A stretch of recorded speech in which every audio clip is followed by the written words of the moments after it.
سيصبح بإمكان مستعملي 3 طرق سيارة تربط الرباط بطنجة وأكادير ووجدة وابتداء من سنة 2015 استعمال طريق سيار جديد سيعفيهم من الدخول إلى العاصمة الرباط.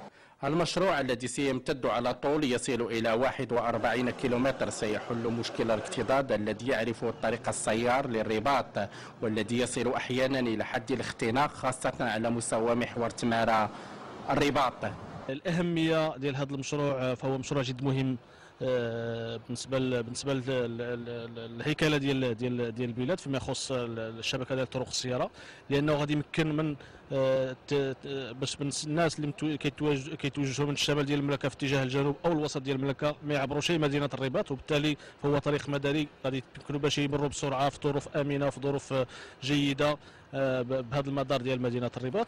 مشروع الطريق السيار الجديد بلغ تقدم الأشغال فيه 34% بالنسبة لجسر أبي رقراق و19% بالنسبة لباقي الأشغال، ويعزو المسؤولون بطء وتيرة الإنجاز أحيانا إلى بعض المشاكل تمت تسويتها مؤخرا.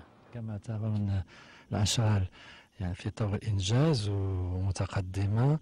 كان بعض المشاكل اللي الآن واجهناها، والوزارة مع السلطات المحلية وجميع المتدخلين يعني لقاو الحلول، وتنتظروا نهاية الأشغال في أواخر سنة 2015. هذه المشاكل كانت عندها ارتباط بتحرير محرم طريق السيار وعملية يعني تحويل الشبكات متعددة.